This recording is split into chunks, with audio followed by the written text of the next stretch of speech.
नमस्कार दोस्तों, ये है राज कंप्यूटर बैतूल और हम लोग पढ़ रहे हैं जुलाई के एग्जाम के लिए सीरीज। हमारी सीरीज होने वाली है 500 प्लस क्वेश्चंस की और मेरे को ऐसा लगता है कि 700-800 क्वेश्चन हो जाने वाले हैं। और आज का जो हमारा वीडियो है ये थोड़ा सा खास हो जाता है क्योंकि आज हम लेकर आए हैं PYQ 50 क्वेश्चंस ऐसे लेकर आए हैं जो जिनका लेवल भी अच्छा रहता है और जो एग्जाम में बार बार पूछे जाते हैं उस पैटर्न के। तो ये क्वेश्चन हमको सीखने चाहिए। ये क्वेश्चन अगर हम सीख लेते हैं तो एग्जाम में अगली बार जब ऐसे क्वेश्चन आते हैं तो हम बहुत आसानी से उसके आंसर लगा देते हैं। चलिए हम लोग करते हैं वीडियो को स्टार्ट। हाँ जी, एप्लीकेशन डाउनलोड कर लेना। एप्लीकेशन पे आप लोगों को फ्री टेस्ट मिलने वाला है और कैसे मिलेगा वो देख लीजिए। फ्री टेस्ट जो आपको मिलेगा तो आप एप्लीकेशन आपने डाउनलोड करी होगी, यहाँ पे 3 लाइन आपको मिलेगी। इस 3 लाइन पर आप टाइप करना, वहाँ पर आपको फ्री मटेरियल मिलेगा। उसमें जाकर आपको सारे के सारे टेस्ट मिल जाने वाले हैं, कुछ नोट्स भी होंगे वो भी आपको मिलने वाले हैं। इसके अलावा यहाँ पे डेडिकेटेड कोर्स है, यह भी जुलाई के एग्जाम के लिए चल रहा है और इसमें आपको कंप्लीट थ्योरी, कंप्यूटर की कंप्लीट थ्योरी पढ़ाई जा रही है। साथ में आपको MCQ मिल जा रहे हैं, मॉक टेस्ट मिल जा रहे हैं और लाइव क्लास डेली मॉर्निंग में इसमें रहती है, जो कि हम बहुत डिस्क्रिप्टिव फॉर्म में और बड़े ही ग्राफिक्स के साथ उसको पढ़ रहे हैं। तो यहाँ पर ये कोर्स उन लोगों के लिए है जिन लोगों को पेपर बार बार रुक रहा है, कई बार एग्जाम दे दिए हैं, एक एक दो नंबर से पेपर रुक जा रहा है, तो वहाँ प्रॉब्लम है उनको।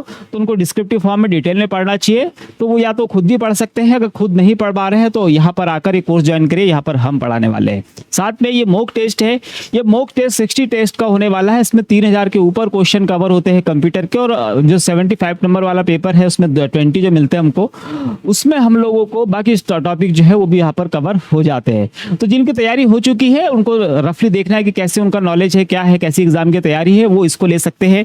और इससे भी तैयारी अगर वो करेंगे तो उनके जो अलग क्वेश्चन है, किस तरीके के एग्जाम में क्वेश्चन आते हैं, वो पैटर्न सीख सकते हैं और यहाँ से भी एग्जाम निकाल सकते हैं। चलिए हम लोग स्टार्ट करते हैं वीडियो को। और एप्लीकेशन जो मिलेगी आपको Raj computer Betul, Google Play Store पे सर्च करके ला सकते हो या फिर आप सीधे डिस्क्रिप्शन पे लिंक पे क्लिक करेंगे और वहां से आपको मिल जाएगा।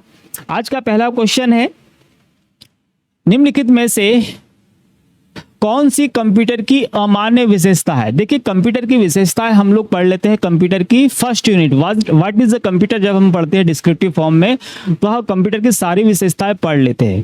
कंप्यूटर की ऐसी विशेषताएं मतलब ऐसे काम होते हैं जो हम लोग नहीं कर पाते और कंप्यूटर कर लेता है, वो उसकी विशेषताएं होती है। तो अगर यहाँ पर अगर हम बात करें मेमोरी की, तो कंप्यूटर की मेमोरी हम लोगों से ज़्यादा होती है, साथ में वो रिकॉल भी जल्दी कर लेता है। हम लोग कुछ याद किया हो, पढ़ा हो, तो उसको वापस लाने में हमको समय लगता है, कई बार हमको याद ही नहीं आता, भूल जाते हैं। लेकिन कंप्यूटर की मेमोरी में बहुत लंबे समय तक के डेटा हम लोग रख सकते हैं और वापस तेजी से रिकॉल भी कर सकते हैं। स्पीड कंप्यूटर, जाहिर सी बात है कि हम लोगों से ज़्यादा फास्ट तरीके से स्पीड में काम करता है। अच्छे कैलकुलेशन बहुत तेज़ी से वो कर लेता है, बड़े बड़े कैलकुलेशन कर लेता है। वर्सेटाइल अगर हम बात करें तो बहुउद्देशीय अगर हम बात करें तो कंप्यूटर का यूज़ जो किया जाता है बहुत अलग अलग कामों के लिए किया जाता है, कि घर में भी चल रहा है, ऑफिस में भी चल रहा है, एजुकेशन में हम लोग यूज भी लेके आ रहे हैं, आप एग्जाम भी उस पर देने वाले हैं, टाइपिंग भी सीखने वाले हो। तो कंप्यूटर वर्सेटाइल होता है, ये उसकी विशेषता है कि जहां आप लगा दो काम के लिए वहां पे उससे काम आप ले सकते हो, है ना। तो ये होता है बहुउद्देशीय वर्सेटाइल। फिर हमारे पास बोल रहा है IQ की अगर हम बात करें तो कंप्यूटर के पास सारी चीज़ें तो है हम लोगों से ज़्यादा, लेकिन अभी क्या है कि उसके पास में खुद का ब्रेन नहीं है, खुद का दिमाग नहीं है, मतलब वो खुद से किसी चीज़ को नहीं सोच सकता है।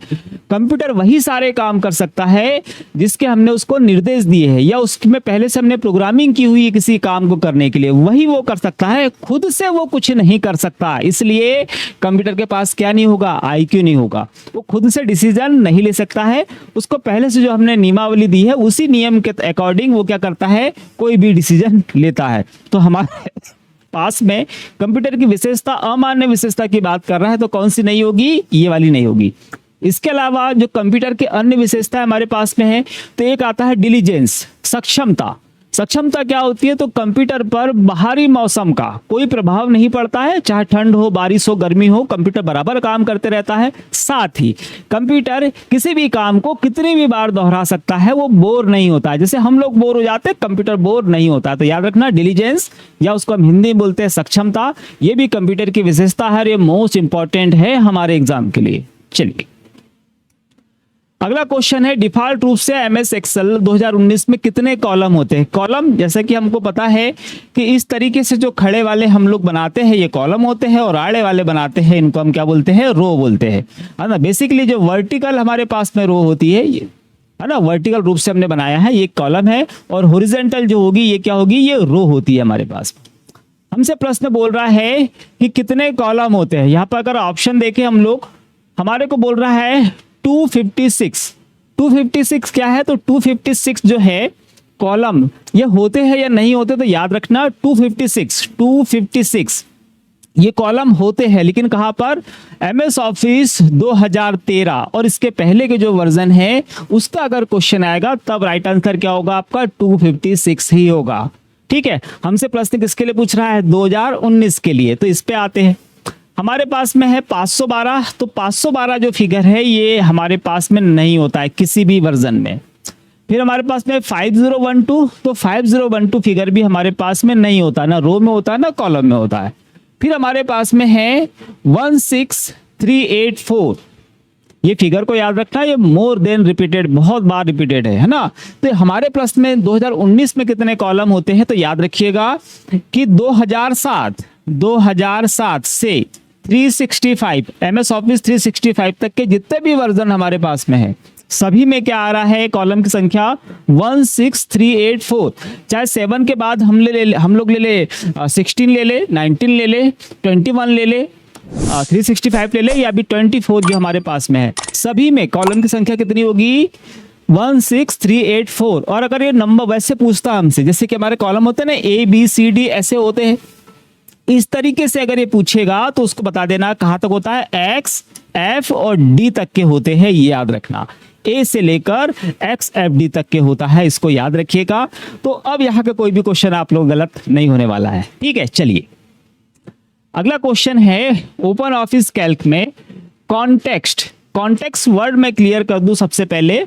कॉन्टेक्स्ट क्या होता है, तो किसी भी विषय के ऊपर टेक्सुअल फॉर्म में, है ना, जो जानकारी हमको मिलती है, जैसे कि अगर हिंदी में वर्ड की बात करें कि कॉन्टेक्स्ट जो होता है हमारे पास, इसको बोलते हैं हम प्रसंग या संदर्भ या रेफरेंस जो होता है ना। तो बेसिकली टेक्स्ट फॉर्म में अगर किसी चीज की जानकारी आपको मिल रही है तो वो क्या कहलाएगा, आपका कॉन्टेक्स्ट कहलाने वाला है। तो ओपन ऑफिस कैल्क में, कैल्क क्या है, जिस तरह से हमारे पास एमएस ऑफिस में एक्सेल होता है उसी प्रकार ओपन ऑफिस में कैल्क होता है। कॉन्टेक्ट हेल्प डिस्प्ले करने के लिए शॉर्टकट कुंजी संयोजन क्या है, कौन सी कॉम्बिनेशन की का यूज करते हैं हम लोग, ना संयोजन कीज का यूज करते हैं, शॉर्टकट कीज का, जिससे हम कैल्क में क्या ला सकते हैं, कॉन्टेक्स्ट की हेल्प ला सकते हैं। देखिए हेल्प के लिए तो हमको पता है, बेसिकली हेल्प के लिए हम क्या यूज करते हैं, F1। अगर यहाँ पर हमको ओपन ऑफिस पे सिर्फ हेल्प बोलता वो तो हम F1 ही प्रेस करते, लेकिन क्या बोल रहा वो, कॉन्टेक्स्ट हेल्प की बात कर रहा है। तो कॉन्टेक्ट हेल्प के लिए हम लोग को लाना पड़ेगा क्या, हम लोग को प्रेस करना पड़ेगा Shift plus F1। Shift plus F1 जब का यूज करेंगे हम लोग तो क्या हो जाएगा, कॉन्टेक्स्ट की हेल्प हमको मिल जाएगी। और अगर हमने क्या प्रेस किया, सिर्फ F1 भी अगर प्रेस किया तो यहाँ से हमको सिर्फ क्या मिलनी है, उसकी हेल्प मिलती है, इसको याद रखिएगा। अगला क्वेश्चन है हमारे पास में, डेटा प्रोसेसिंग के दौरान प्रोग्राम और प्रोसेसिंग की जाने वाली अस्थायी रूप से खाली स्थान में रखी जाती है। प्रश्न ये हमसे कह रहा है कि जब भी डेटा को क्या किया जाएगा, प्रोसेस किया जाएगा। देखिए एक वर्ड याद रखिएगा हमेशा, हमारे कंप्यूटर में जो भी प्रोसेसिंग होती है वो करता CPU ही है। ठीक है, प्रोसेसिंग कौन करेगा, CPU, उसका नाम ही प्रोसेसर है। ठीक, अभी हमारे पास है डेटा प्रोसेसिंग के दौरान प्रोग्राम और प्रोसेसिंग की जाने वाली अस्थायी रूप से खाली स्थान में रखी जाती है। तो जब भी डेटा को हम प्रोसेस कर रहे हैं तो उससे जुड़े हुए प्रोग्राम या प्रोसेस की जाने वाली जानकारी कहाँ पर सेव होती है, तो याद रखिएगा जब भी डेटा की प्रोसेस कर रहे हैं या हम कोई भी काम कंप्यूटर में कर रहे हैं, सीधे सीधे अगर बात करें तो वो होता रैम में ही है। प्रोसेस कौन करेगा, CPU करेगा, लेकिन डेटा अस्थायी रूप से कहां पर सेव होगा, रैम में रहता है, और रैम से ही डेटा कहां CPU यूज करेगा और वापस रैम के पास देगा। अगर डाटा हम लोगों ने फिर हमारे काम का रहा आउटपुट, फिर हम उसको सेव करते हैं तब स्थायी मेमोरी मतलब कि हार्ड डिस्क में जाता है, ये हमको पता है। तो हमारे पास में अस्थायी रूप से कहां सेव होगा, तो हमको मालूम है कि वो रैम में ही सेव होगा। इस प्रश्न का आंसर क्या होगा, रैम हो गया। फिर हमसे बोल रहा है यहाँ पे सेकेंडरी स्टोरेज बोल रहा है, तो हम हार्ड डिस्क या SSD या CD DVD पेन ड्राइव वगैरह है, तो जब हमको स्थायी रूप से सेव करना है तब हम यूज करते हैं इनका। रोम हमारे पास में रीड ओनली मेमोरी होती है, इसके अंदर के डाटा को सिर्फ पढ़ा जा सकता है, एक बार लिखो और बाकी फिर हम पढ़ सकते हैं। सीपीयू क्या है, तो जैसे कि मैंने बताया कि हमारे कंप्यूटर में जो भी प्रोसेस होती है कौन करता है, सीपीयू करता है। यहाँ पे प्रश्न बोल रहा है कि डेटा को अस्थायी रूप से कहाँ रखेंगे, तो हम रैम में रखेंगे, ये इसका राइट आंसर। अगला क्वेश्चन है, निम्नलिखित में से कौन सा फेडोरा की में एक अच्छे रूट पासवर्ड के लिए बाध्यताओं को परिपूर्ण करता है। देखिए याद रखिए, यहां पर उसने हमसे पूछा है फेडोरा। फेडोरा क्या होता है आपको बता दूं मैं, फेडोरा ऑपरेटिंग सिस्टम है किसका, तो ये लाइनक्स का वर्जन है। जिसे हम लोग पढ़ते हैं लाइनक्स में फेडोरा हम लोग पढ़ते हैं, हम लोग अबंटू पढ़ते हैं, है ना, रेड हैट पढ़ते हैं। ये सारे के सारे बेसिकली क्या है, लाइनक्स के वर्जन से, ये आप याद रखिएगा। दूसरी चीज कि यहाँ पर बात कर रहा है किसकी, पासवर्ड की, है ना, और वो भी कौन से पासवर्ड की बात कर रहा है, जो बाध्यताओं को परिपूर्ण करता है, मतलब कि स्ट्रॉन्ग पासवर्ड की हमसे बात कर रहा है। तो अगर एक थोड़ी देर के लिए मैं यहाँ से फेडोरा को अलग कर दूं, तब भी यहाँ पर बात किसकी हो रही है, स्ट्रॉन्ग पासवर्ड की ही बात हो रही है। या फेडोरा की जगह कुछ भी रख देता वो, और कुछ भी रख देता, तब भी बात तो स्ट्रॉन्ग पासवर्ड की हो रही है। और अगर हम यहाँ ऑप्शन देखें ABCDEFG, ये तो बहुत नॉर्मल सा, बहुत इनिशियल स्टेज का पासवर्ड है, तो ये तो स्ट्रॉन्ग होगा नहीं। अगर हमने बोला 1 2 3 4 5, तो ये कौन सा स्ट्रॉन्ग पासवर्ड हो गया, ये भी कोई किसी भी लेवल के लिए स्ट्रॉन्ग पासवर्ड नहीं है ना। अगर ABCD 1 2 3 इसकी हम बात करें, तो ये भी कोई, हाँ, ये भी कोई स्थायी पासवर्ड या स्ट्रॉन्ग पासवर्ड नहीं कहलाता है। और यहाँ पे स्पेस भी दिया, किसी पासवर्ड में स्पेस भी नहीं आता है। तो ऑल ओवर ये जो पासवर्ड यहाँ पर दिए हुए हैं टोटल कैसे हैं, बहुत इनिशियल स्टेज के हैं, बहुत नॉर्मल है। हमको कहीं पर भी ऐसे पासवर्ड का यूज नहीं करना चाहिए। तो अगर फेडोरा को अलग कर दिया तब भी स्ट्रॉन्ग पासवर्ड यही निकल रहा है, और हमने फेडोरा को रखा हुआ है तब भी स्ट्रॉन्ग पासवर्ड यही निकल रहा है। ठीक है, तो हमारे प्रश्न का राइट आंसर क्या होगा, यही होगा। ऐसा पासवर्ड, स्ट्रॉन्ग पासवर्ड की डेफिनेशन क्या होगी, ऐसा पासवर्ड जिसमें अल्फाबेट भी हम लोग यूज कर रहे हैं, हम लोग नंबर भी यूज कर रहे हैं, हम लोग विशेष प्रकार के चिन्हों का भी प्रयोग कर रहे हैं, और उसकी लेंथ भी कैसी है, लंबी है, तब वो बनता है स्ट्रॉन्ग पासवर्ड। सभी जगह ऐसा ही होने वाला है ना। तो यहाँ पर अगली बार पासवर्ड के लिए क्वेश्चन आए, यहाँ पर किसी भी चीज के बारे में लिखा हो, स्ट्रॉन्ग पासवर्ड मैंने आपको बता दिया कौन कौन सी चीजें रहने वाली है।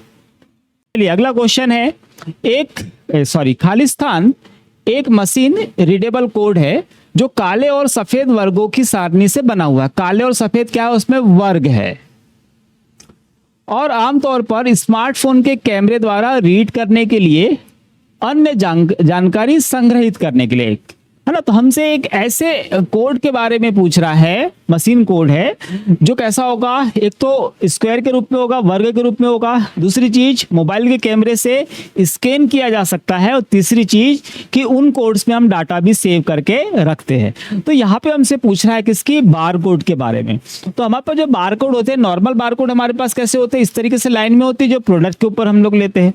अदर बहुत सारी जगह भी बार कोड्स का प्रयोग किया जाए, तो अलग अलग बार कोड हम लोग पढ़ते हैं, याद रखना, और ढूंढ के सर्च करके पढ़ना सारे के सारे बार कोड्स। तो हमारे पास पे ये वाला जो कोड है, ये भी क्या है, एक तरह का बार कोड है, जिसको हम क्या बोलते हैं, QR कोड।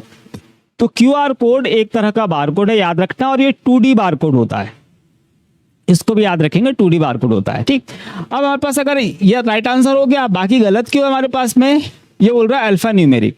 हमसे तो वर्गों की बात कर रहा था। अगर आपने बार कोड देखा भी होगा तो उसमें क्या छोटे छोटे कैसे ऐसे बॉक्स बने होते हैं, वर्ग होते हैं, और उससे बड़ी आकृति तैयार की जाती है, और वो भी वर्ग के जैसे ही होती है। तो ये तो अल्फाबेट है, अल्फा न्यूमेरिक मतलब नंबर और अल्फाबेट्स की बात करो तो ये तो गलत हो जाएगा। सी प्रोग्राम, इसमें भी अल्फाबेट्स हम लोग यूज करते हैं, और असेंबली कोड, इसमें बड़े जो वर्ड होते हैं उनको छोटे फॉर्म यूज किए जाते हैं, वो भी कैसे होते हैं, अल्फाबेट्स में ही होते हैं। इसलिए ये वाले गलत हो गए, क्योंकि हमारा आंसर क्या बोल रहा है, वर्ग के रूप में जिसको आकृति हम बनाते हैं उसकी बात थी। खालिस्तान बिट का समूह बाइट कहलाता है। देखिए ये क्वेश्चन हमारे एग्जाम में लगातार पूछे जा रहे हैं, एक बिट में कितने निबल होते हैं, कितने बाइट होते हैं, इस तरीके के क्वेश्चन जो है अलग अलग हमारे पास आते हैं। तो बेसिकली अगर बिट की बात करें तो 0 या 1, ये क्या हमारे पास एक बिट होगी, या तो 0 होगी या 1 होगी। जब हमारे पास इनकी संख्या कितनी हो जाए, इनकी संख्या हमारे पास हो जाती है 4, तब क्या बनता है, वो एक निबल। ठीक है, याद रखना, बिट की संख्या 4 हो जा रही है तो एक निबल बन जा रहा, और जब इनकी संख्या कितनी हो जा रही है, 8 हो जा रही है, तब क्या बनेगा, इनकी संख्या अगर 8 होती है तभी क्या बनता है, एक बाइट, है ना। और जब इनकी संख्या कितनी हो जाएगी, 1024, तब बनता है 1 किलोबाइट। बिट की संख्या अगर 1024 हो जाए तो 1 किलोबाइट हो जाता है।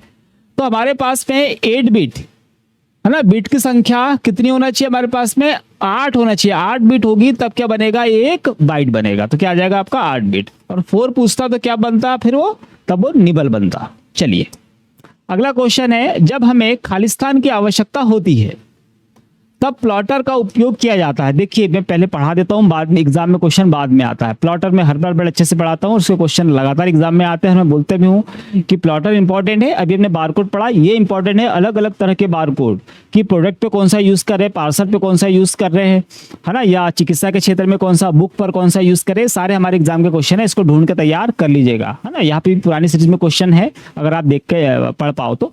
चलिए फिलहाल हम बात करते हैं कि प्लॉटर का उपयोग की बात कर रहा है। देखिए प्लॉटर हमको पता है कि बहुत बड़े आकार की प्रिंटिंग करनी है और हाई क्वालिटी में करनी है, तब हम प्लॉटर का यूज कर रहे हैं। दूसरी चीज, अगला जो क्वेश्चन आता है प्लॉटर के लिए कि प्लॉटर जो है हमारे पास में, जो मोस्टली हमारे पास में यूज करते हैं, एक फ्लैट बेड होता है, एक ड्रम होता है। इसके बेस पर हमारे पास 5 प्लॉटर होते हैं। तो फ्लैट बेड प्लॉटर में पेपर का आकार सीमित होता है, ड्रम प्लॉटर में असीमित आकार का पेपर यूज करते हैं।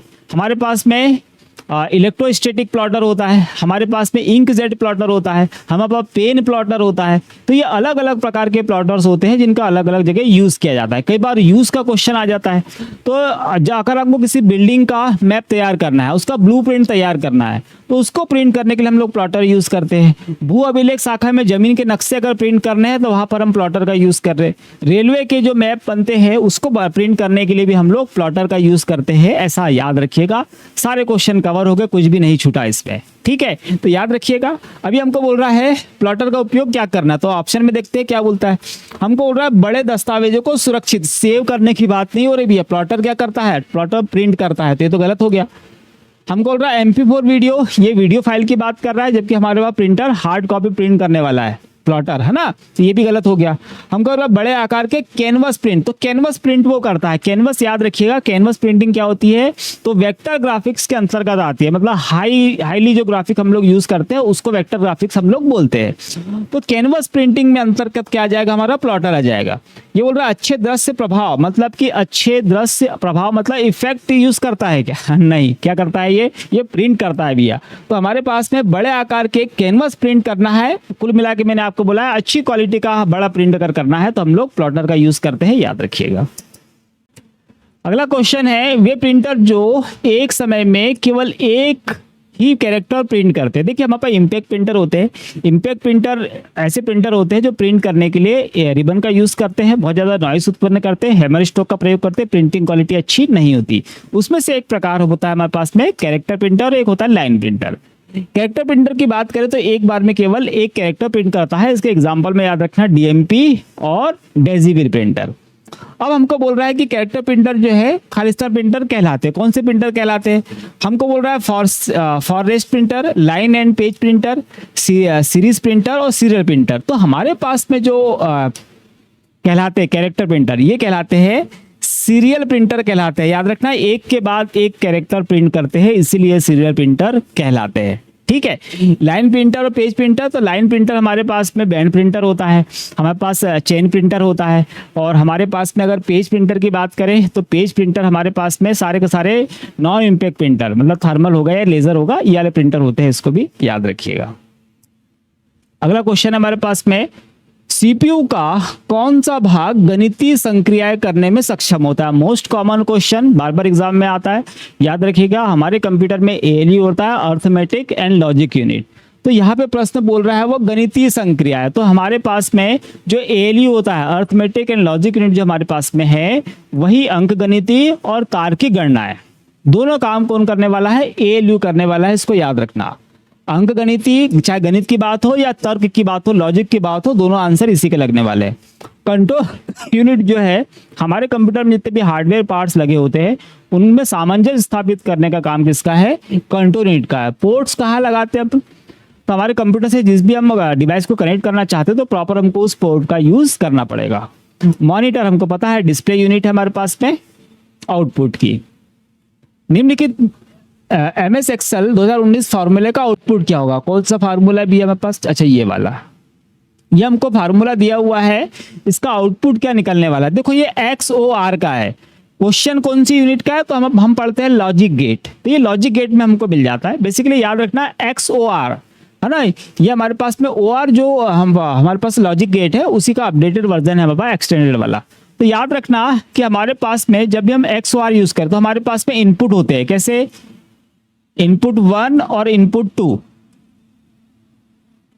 इनपुट 1 और इनपुट 2 अगर बात करें हम लोग, तो इनपुट अगर हमारे पास में जैसे मान लो 1 होगा और ये भी 1 होगा, मतलब दोनों इनपुट कैसे हो गए आपके 1-1 हो गए, तब आउटपुट हमको जो मिलता है वो मिलता है फॉल्स।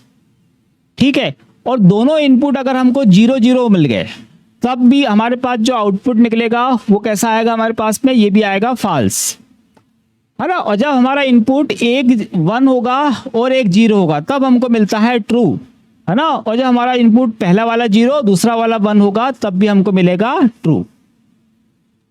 ठीक है, तो अब यहां से कभी भी क्वेश्चन आएगा इसका तो आप आंसर लगा दीजिएगा। दोनों इनपुट एक जैसे है तो आउटपुट आएगा हमेशा फॉल्स, है ना। और दोनों इनपुट अलग अलग है तब आपका आउटपुट आएगा ट्रू।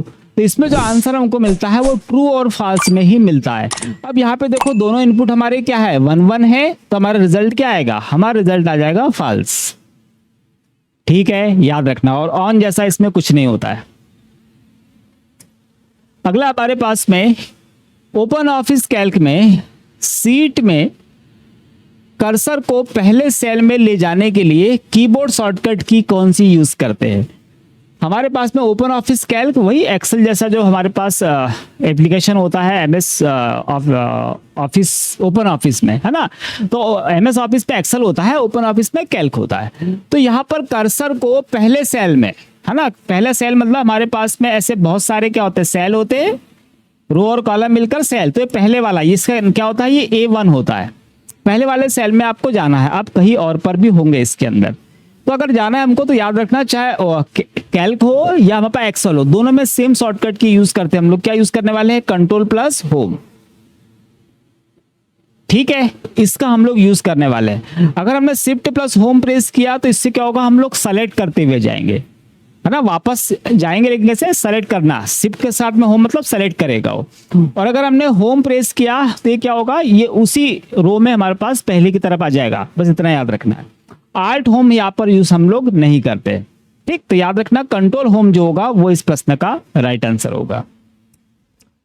अगला है वैकल्पिक रूप से सहायक स्टोरेज, मतलब जो सेकेंडरी स्टोरेज होते हैं हमारे पास कहलाने वाला खालिस्तान एक नॉन वोलेटाइल डिवाइस होता है जो डेटा को तब तक सुरक्षित रखता है जब तक उसे डिलीट या ओवरराइट ना किया जाए। तो हमारे पास सेकेंडरी स्टोरेज जितनी भी होती है सारी की सारी ऐसी ही होती है, सारी की सारी ऐसी ही होती है ना। हमको बस पहचानना है कि कौन सी है। हमको बोल रहा है primary storage. Primary storage device में हमारे पास में क्या है, रोम है और हमारे पास में रैम है ना। तो अगर हम बात करें, ये बोल रहा है सहायक स्टोरेज कहलाने वाली सहायक स्टोरेज है, तो ये दोनों के दोनों हमारे पास कुछ प्राइमरी होती है, तो ये तो आंसर आपका गलत हो गया। हमको सेकेंडरी में चाहिए, है ना। फिर बोल रहा है फर्स्ट स्टोरेज डिवाइस, पहली स्टोरेज डिवाइस है क्या, है ना। तो फर्स्ट मतलब जो प्रथम हम लोग स्टोरेज डिवाइस यूज करते हैं, तो पहले हमारे पास डाटा रैम में जाता है फिर अदर जगह जाता है, तो ये भी कैसा हो गया, गलत हो गया। फिर बोला सेकेंडरी स्टोरेज डिवाइस, तो यहाँ पे सेकेंडरी ऑक्सिलरी बेसिकली क्या होती है, सेकेंडरी सहायक या द्वितीयक जो हम बोलते हैं वो क्या होती है, सेकेंडरी ही होती है। तो हमारे प्रश्न का जो राइट आंसर होगा क्या होगा, सेकेंडरी स्टोरेज डिवाइसेस ही होगा, है ना। इंटेल स्टोरेज डिवाइसेस ये ऑप्शन नहीं होगा हमारे पास में। तो बेसिकली हमारे पास में जो सेकेंडरी स्टोरेज डिवाइसेस होती है उस वही कैसी होती है, नॉन वोलेटाइल होती है। और जब तक कि आप डाटा को डिलीट नहीं करते हो डाटा आपका सुरक्षित रहता है, बिजली जाने नहीं जाने का उस पर कोई फर्क नहीं पड़ता है। ठीक है, तो याद रखिए क्या होती है, सेकेंडरी स्टोरेज डिवाइसेस होती है। अगला क्वेश्चन हमारे पास में पैरिटी बिट का क्या उपयोग होता है। पैरिटी बिट का उपयोग क्या होता है, देखिए जरा। हमको बोल रहा है इसका उपयोग अपर केस लेटर को इंगित करने के लिए किया जाता है। तो अपर केस लेटर को, अपर केस या लोअर केस हो, इनको इंगित करने के लिए हम लोग एनकोडर्स का यूज करते हैं, ना कि पैरिटी बिट का। फिर बोल रहा है इसका उपयोग न्यूमेरल को इंगित करने के लिए किया जाता है। तो न्यूमेरल को इंगित करने के लिए जो अलग अलग कोडिंग सिस्टम होते हैं तो इसका उपयोग हम वहां करते हैं, ना कि यहाँ पर पैरिटी बिट में करेंगे।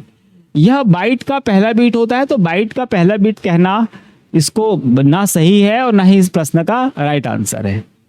इसका उपयोग त्रुटियों का पता लगाने के लिए किया जाता है। तो ये वाला जो आंसर हमारे पास में है ये सही होने वाला है। पैरिटी बीट का उपयोग किया जाता है, जो एरर्स आती है, जो त्रुटियां आती है, उनका पता लगाने के लिए इसका उपयोग किया जाता है। ये बिल्कुल सही है। अगला है, आपको डॉक्यूमेंट का एक मैच बनाने की सुविधा देता है। मैच नहीं होगा, ये होगा बैच, है ना। आपको डॉक्यूमेंट का एक बैच बनाने की सुविधा देता है, जो एमएस वर्ड में प्रत्येक प्राप्तकर्ता के लिए व्यक्तिगत या पर्सनलाइज होता है। तो हमारे पास एमएस वर्ड की अगर हम बात करें और डॉक्यूमेंट का आपको एक बैच बनाना है, जो जिसको आप क्या कर सकते हैं, व्यक्तिगत, मतलब उसको पर्सनलाइज भी आप कर सकते हैं। तो ये सुविधा हमको कहाँ मिलती है? देखिए, हमारे पास बोलता है mail merge, task pane, sort record और पिवट टेबल। पिवट टेबल तो एमएस एक्सेल का क्वेश्चन है, वर्ड का है ही नहीं, तो ये तो गलत हो गया। शॉर्ट रिकॉर्ड में हम लोग क्या करते हैं, डेटा को सॉर्टिंग करना है असेंडिंग या डिसेंडिंग ऑर्डर में, तो ये भी गलत हो गया। हमको टास्क पेन बोल रहा है, तो टास्क पेन में हम लोग कौन कौन से काम कर रहे हैं, तो ये साइड पैनल के रूप में हमारे पास ओपन होता है, तो ये भी कैसा हो गया, गलत हो गया। अब हमारे पास क्या बचा, तो मेल मर्ज। तो मेल मर्ज इसका राइट आंसर होगा। क्यों? कि ही आपको डॉक्यूमेंट का एक बैच बनाने देगा और उसको मल्टीपल लोगों को हम लोग भेज सकते हैं, व्यक्तिगत रूप से भी हम लोग उसको भेज सकते हैं, है ना। तो यहाँ पर मेल मर्ज जो है वो इस प्रश्न का राइट आंसर होगा, याद रखिएगा। अगला है डेबिन डिस्ट्रीब्यूशन पर आधारित सिस्टम, जिसमें अबंटू शामिल है। डेबिन क्या है भैया? डेबिन भी एक ऑपरेटिंग सिस्टम है। अबंटू क्या है? ये भी ऑपरेटिंग सिस्टम है। और किसका है? ये लाइनक्स का है, याद रखिएगा। शामिल है निर्भरता फाइलों को स्वचालित रूप से पढ़ने और इंस्टॉलेशन के साथ आगे बढ़ने से पहले आवश्यक पैकेज डाउनलोड करने के लिए एपीटी और खालिस्तान कमांड का उपयोग करता है। जिससे जो हमारे पास में एक्सी फाइलें होती है, डॉक्यूमेंट को इंस्टॉल अगर आपको करना है, तो हमारे पास डेबियन, अबंटू या हम बात करें लाइनक्स, कौन सी फाइलों का उपयोग करते हैं या कौन सी फाइलों की उसको आवश्यकता होगी, एक्सटेंशन हमसे पूछ रहा है। तो बेसिकली हमारे पास में यहाँ पर उसने बोला है एपीटी और इसके साथ में हमको कौन सी लगेगी। हमको बोल रहा है यामी, ये तो गलत है, ये तो पॉसिबल ही नहीं है, है ना। हमको बोला पार्टियल, पार्टियल बीट क्या होता है हमने देख लिया, ये भी ये गलत होगा।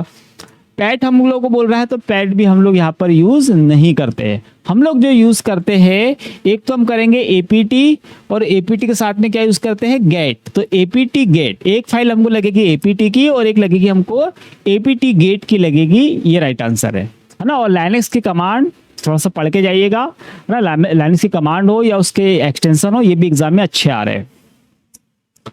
अगला क्वेश्चन है, एक ऑप्शनल स्कैनर है जो डॉक्यूमेंट को स्कैन करने के लिए सपाट सतह, फ्लैट सरफेस का यूज करता है। तो हम लोग स्कैनर अगर पढ़ते हैं तो दो तरह के तो बेसिक हमारे पास स्कैनर होते हैं, एक होता है फ्लैट बेड और एक होता है ड्रम। ड्रम में हम पेपर डालते हैं, मुड़ के बाहर निकल जाता है। फ्लैट बेड में हम सीधे ऐसे रख देते हैं और फिर उसको स्कैन कर लेता है। आमतौर पर हमने वही स्कैनर देखे हैं ऑनलाइन शॉप में या कहीं पर भी, फोटोकॉपी मशीन के ऊपर भी हमको फ्लैट बेड स्कैनर ही मिलता है। तो हमको बोल रहा है कीबोर्ड इनपुट डिवाइस है, प्रिंटर आउटपुट डिवाइस है, राउटर हमारे पास नेटवर्क का डिवाइस है। फ्लैट बेड स्कैनर जो है ये हमारे प्रश्न का राइट आंसर है। अगला है, बायोमेट्रिक प्रणाली में किसी उपयोगकर्ता के नामांकन या सत्यापन के दौरान प्रत्येक फिंगरप्रिंट का विश्लेषण जिन अत्यधिक विशिष्ट विशेषताओं के लिए किया जाता है उन्हें क्या कहा जाता है। देखो, बायोमेट्रिक्स प्रणाली की बात हो रही है और बायोमेट्रिक्स प्रणाली में क्या होता है, हमको सत्यापन करना पड़ता है ना। तो छोटी छोटी चीजें उसमें देखनी होती है हमको। तो यहाँ पर हमारे को बोल रहा है कि जो विश्लेषण जिन अत्यधिक विशिष्ट विशेषताओं के लिए किया जाता है उन्हें क्या कहा जाता है। तो ऐसी विशेषताएं जो हम लोग देखते हैं उसमें, तो हमारे पास में है मिनिशिया, फैक्टर वेक्टर, पैटर्न वेक्टर। अच्छा, ये दोनों एक जैसा लिख दिया। देखिए, हमारे पास में जो बायोमेट्रिक्स में हम लोग यूज करते हैं उसमें छोटी छोटी जो हमारे पास विश्लेषण के लिए हम लोग तकनीक यूज करते हैं, तो हम लोग उनको बोलते हैं मिनिशिया, इसको याद रखेंगे। और इसमें हम लोग यूज करते हैं एज एंड के लिए, या हमारे पास में आता है बफरकेशन के लिए। तो बेसिकली बफरकेशन की बात हो या एज एंड की बात हो, वहां पर हम लोग यूज करते हैं किसके, इस वर्ड का यूज करते हैं, इसके अंतर्गत ही वो चीजें हमको मिलती है। तो याद रखिएगा, ये बायोमेट्रिक्स में बहुत इंपॉर्टेंट होता है। अगला क्वेश्चन है, निम्नलिखित में से कौन सा communication mode two way traffic में सहायक होता है लेकिन एक समय में केवल एक दिशा में। तो हम लोग कम्युनिकेशन के मोड देखते हैं, टोटल 3 प्रकार के हम लोग मोड पढ़ते हैं। कौन कौन से मोड है कम्युनिकेशन में? एक हमारे पास में होता है सिंप्लेक्स, एक हमारे पास में होता है हाफ डुप्लेक्स, एक हमारे पास में होता है फुल डुप्लेक्स। टोटल इतने ही हमारे पास में। जैसे यहाँ पर हम बोल रहे हैं simplex, half duplex, full duplex, बस इतने ही हमारे पास में है। क्वार्टर डुप्लेक्स हमारे पास में नहीं होता है। तो ऐसा कौन सा कम्युनिकेशन मोड होता है जिसमें टू वे ट्रैफिक सहायक होता है, लेकिन एक समय में एक, मतलब एक बार दोनों तरफ से ट्रैफिक तो चला जाएगा लेकिन एक समय में केवल एक, तो वो क्या होता है हमारे पास में? वो होता है हाफ डुप्लेक्स, है ना। सिंप्लेक्स में क्या होता है? इसमें हमेशा वन वे होता है, मतलब एक ही तरफ से जाएगा। जैसे इसके एग्जांपल में आप देख लो, टेलीविजन होगा या रेडियो होगा। फुल डुप्लेक्स में क्या होगा? इसमें दोनों तरफ से कम्युनिकेशन होता है और रियल टाइम में हो जाता है, कोई दिक्कत नहीं आती है। तो यहाँ पे आपका टेलीफोन हो गया, मोबाइल हो गया। हाफ डुप्लेक्स में हमारे पास में वॉकी टॉकी होता है जिसमें बारी बारी से बातचीत की जाती है। तो दोनों तरफ से होता तो है लेकिन एक समय में केवल एक दिशा से। तो ये याद रखना, ये आंसर होगा। अगला क्वेश्चन है, माइक्रो प्रोसेसर खालिस्तान होते हैं क्योंकि हम सॉफ्टवेयर प्रोग्राम को कॉन्फ़िगर करके कई अनुप्रयोगों में एक ही चिप का उपयोग करते हैं। मतलब हमारा कंप्यूटर, जैसे कि मैंने बात करी कि जैसे कि हम लोग इसके पहले क्वेश्चन आया था वहां पे हमने बात करी थी, है ना। सेम बात वही हो रही है कि माइक्रो प्रोसेसर को हम लोग क्या करते हैं, सॉफ्टवेयर प्रोग्राम को हम लोग कॉन्फ़िगर करके और बहुत सारे काम ले सकते हैं। तो बहुत सारे काम है ना, कंप्यूटर की विशेषता अभी हमने देखी थी क्वेश्चन में, इसके शुरू में हम लोगों ने देखा था। तो यहाँ पर भी वही बात हो रही है। हम ऑप्शन देख लेते हैं, थोड़ा सा और अच्छे से हो जाएगा। विश्वसनीयता मतलब रिलायबिलिटी होती है ना। विश्वसनीयता मतलब रिलायबिलिटी बोल ही रहा है हमारे पास में। तो ये हमारे पास क्या करता है, ये डेटा पे या कंप्यूटर पे हम लोग ज़्यादा विश्वास रखते हैं, ज़्यादा विश्वसनीय डेटा होता है। जो भी कैलकुलेशन हमको करके दिखता है हम बोलते हैं कि हाँ ये सही है, उस पर हम शक नहीं करते हैं। किफ़ायती मतलब कॉस्ट इफिशिएंसी, सस्ता होता है, ये वो कहने का मतलब हो रहा है। बहुउपयोगी, तो बहुउपयोगी मतलब वही वर्सेटाइल। और इसी वर्ड को हमने शुरू में देखा था कि कंप्यूटर को हम लोग घर पे भी यूज़ कर रहे हैं, यहाँ भी कहीं बहुत सारी जगह हम लोग यूज़ कर रहे हैं। तो बेसिकली होता क्या है कि माइक्रो प्रोसेसर तो वही है ना। बस हमने क्या है, अलग अलग सॉफ्टवेयर हम लोग यूज़ कर रहे हैं, अलग अलग सॉफ्टवेयर प्रोग्राम हम लोग यूज़ कर रहे हैं उसी कंप्यूटर पे और काम ले रहे हैं। तो बेसिकली क्या हो रहा है कि सॉफ्टवेयर जैसे हमने चेंज किया तो हम उसी प्रोसेसर से अलग अलग काम ले सकते हैं। कुल मिला के बात किसकी हो रही है, वर्सेटाइल की, मतलब बहुउपयोगी, या हम बोल लेते हैं उसको बहुउद्देशीय। बहुत सारे उपयोग के लिए इसका प्रयोग किया जाता है ना। तो क्या होगा, माइक्रो प्रोसेसर वर्सेटाइल होगा। अगला है, एमएस एक्सेल में डिफॉल्ट रूप से कितनी पंक्तियां होती है, रो? तो ये तो कॉमन क्वेश्चन है ना, हमको याद भी रहता है, कोई दिक्कत नहीं आती है। बार बार जरूर पूछता है, थोड़े दिन बाद फिर पूछता है, थोड़ी देर बाद फिर पूछता है, तो इसको याद हमेशा कर लीजिएगा। 104856 है ना, ये इसका नंबर है और ये आपको याद हो जाएगा। ये 2-3 बार पढ़ोगे आप, याद हो जाएगा और बहुत कॉमन है। ठीक है, तो 104856 को याद रखिएगा। इतनी इसमें क्या होती है, रो होती है, पंक्तियां। ऐसी वाली रो की बात कर रहा है। तो ऊपर से लेके 1 से हम स्टार्ट करेंगे, नीचे कहाँ तक जाएंगे हम लोग, 104856 तक के। और कॉलम मैंने बता दिया था कितना है, XFD तक के जाता है, उसको याद रखना। अगला है ओपन ऑफिस कैल्क, वही एक्सेल वाला, में वर्तमान सेल में अटैच नोट को प्रदर्शित करना है तो कौन से कीबोर्ड शॉर्टकट की यूज करेंगे? देखिए ओपन ऑफिस कैल्क की अगर हम बात करें तो इसके किसी सेल में हम लोग को डाटा डाला है, उसके हमको नोट देखना है ना। मतलब उसमें वर्तमान सेल में जो भी हमने नोट को अटैच करके रखा हुआ है उसको अगर हमको देखना है, हम लोग यूज करते हैं Ctrl+F1। ठीक है, और Shift+F1 हमने देखा था कहाँ पे, अभी इसी सीरीज में हमने आगे देखा है कि कॉन्टेक्स्ट अगर हमको ये देखना है टेक्स्ट फॉर्म में तो वहां पर हम Shift+F1 यूज करते हैं, है ना। तो इसको आप याद रखिए, Ctrl+F1। अगला है, किसी प्रकार की मेमोरी, मतलब किस प्रकार की मेमोरी केवल उस प्रोग्राम और डेटा को रखती है जो सीपीयू में वर्तमान में संसाधित हो रहा है। तो ऐसी कौन सी मेमोरी होती है जो किसी डेटा या प्रोग्राम को कब रखती है, जब उसकी प्रोसेस की जा रही हो। तो अगर हमको कंप्यूटर में, जैसे कि हमने पहले ही बात करा है, कंप्यूटर में कोई भी काम करते हैं, है ना, तो ऑल ओवर होता कहाँ पे, वो हमारे पास रैम में होता है। सिर्फ प्रोसेस के लिए कहा जाएगा सीपीयू के पास और वापस कहाँ पे आ जाता है, रैम में। तो हमारे कंप्यूटर में केवल, मतलब मेमोरी की बात कर रहा है, उस प्रोग्राम और डेटा को रखती है जो सीपीयू में वर्तमान में संसाधित या प्रोसेस हो रहा है। तो कहाँ है, सीधे सीधे आप लगा दीजिए किसको, रैम को। यहाँ पे इसका फुल फॉर्म याद रखना। बेसिकली सीमोस क्या करती है, तो ये बायोस को होल्ड करके रखती है। सीमोस का फुल फॉर्म याद रखना, कॉम्प्लीमेंट्री मेटल ऑक्साइड सेमीकंडक्टर, है ना। हम कंप्यूटर में सीमोस बैटरी भी यूज करते हैं जो हमारी बेसिक जानकारी को होल्ड करके रखती है, उसको याद रखिएगा। रोम रीड ओनली मेमोरी आपको पता है। आस्की क्या है? तो आस्की एक ऐसी संस्था है जो हमारी लैंग्वेजेस होती है, भाषाएं होती है ना, उनका मानकीकरण करती है, याद रखना। और आस्की कोड भी हमारे एग्जाम में पूछे जाते हैं, तो आस्की कोड भी हम यहाँ पे आपके करा देंगे। हालांकि आप अभी सर्च करके और उसको याद कर सकते हो बड़े आसानी से। आस्की कोड की अगर हम बात करें, आस्की का फुल फॉर्म याद रखना, American standard code for information interchange. American standard code for information interchange का फुल फॉर्म है, और क्या काम करता है वो मैंने आपको बता दिया। प्रथम पीढ़ी के कंप्यूटर में कौन सी तकनीक यूज की गई? तो प्रथम पीढ़ी के कंप्यूटर में हमको वैसे ही कोई पूछेगा, कभी भी नींद में भी पूछेगा तो बता देना कि प्रथम पीढ़ी के कंप्यूटर में वैक्यूम ट्यूब यूज किया है। सेकेंड जनरेशन में हमने ट्रांजिस्टर यूज़ किया है। थर्ड जनरेशन में हमने आईसी यूज़ करी है। फोर्थ जनरेशन में माइक्रो प्रोसेसर हमने यूज़ किया है।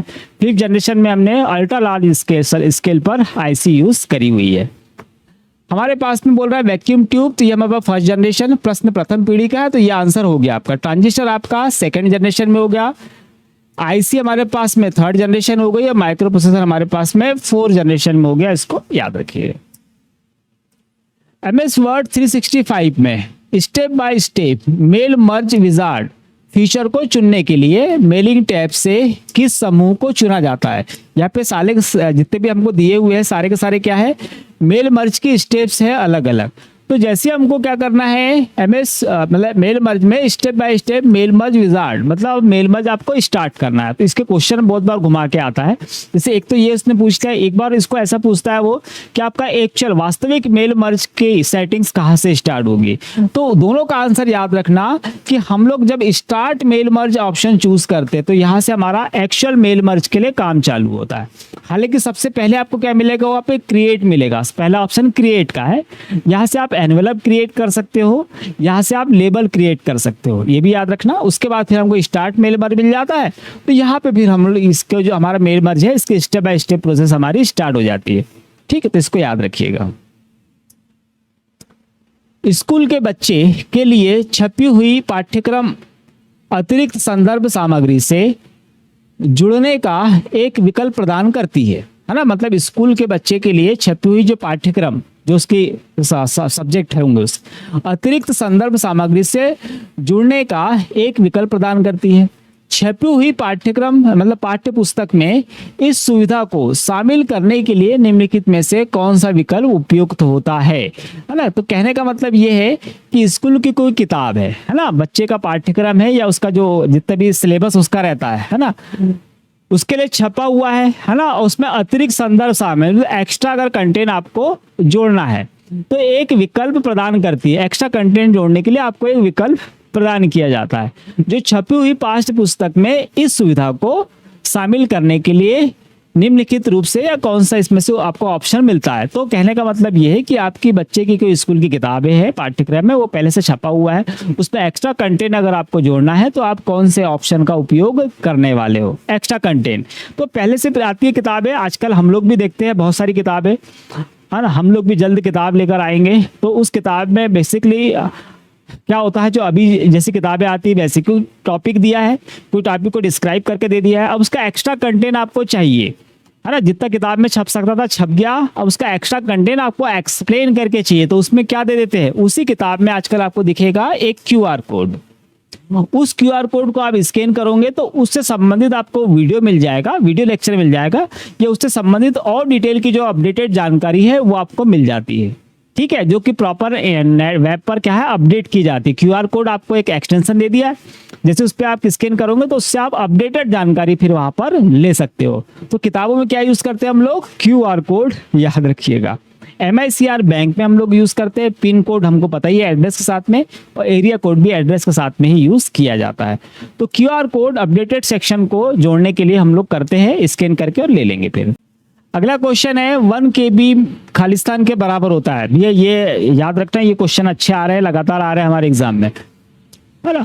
तो 1 KB अगर हम बात करें, अभी इसके पहले ही हमने देखा था कि बिट हमारे पास में जो होता है 0 या 1 होता है ना।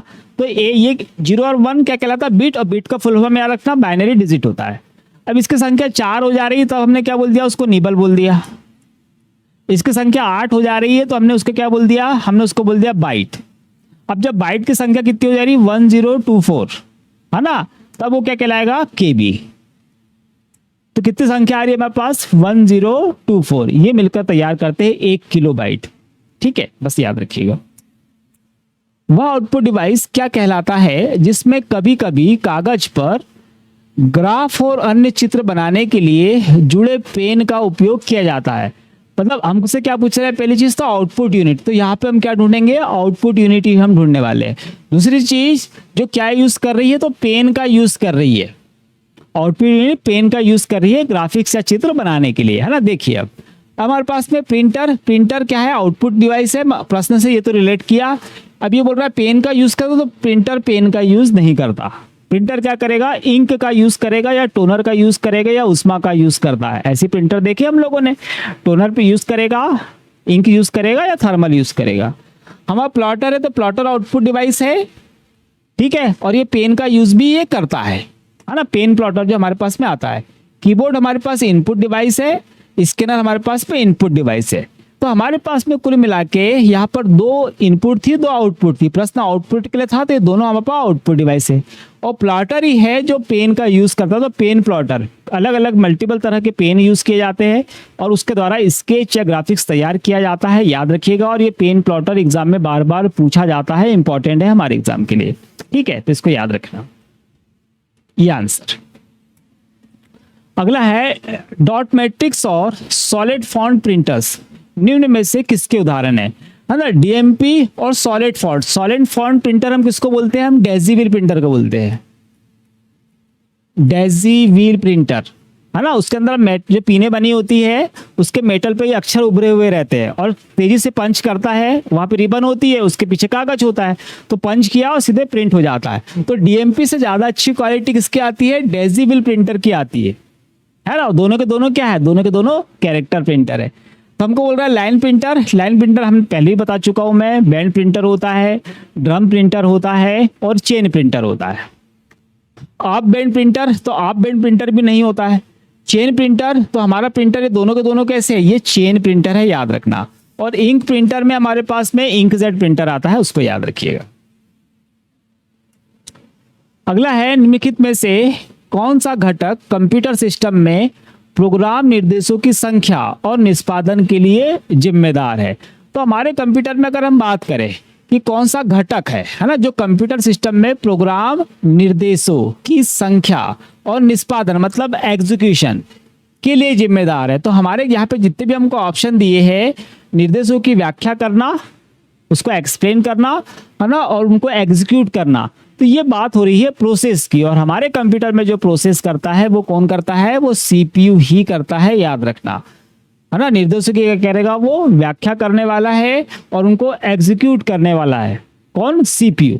अब हमारे पास में वीडियो है, विजुअल डिस्प्ले यूनिट, ये कहा है, तो इसको मॉनिटर को हम लोग बोलते हैं। प्रिंटर आउटपुट डिवाइस है और स्कैनर हमारे पास में इनपुट डिवाइस है, जो हार्ड कॉपी को सॉफ्ट कॉपी में बदलता है, ठीक है। तो हमको फाइनली इसका आंसर मालूम है, क्या होता है, सीपीयू होता है।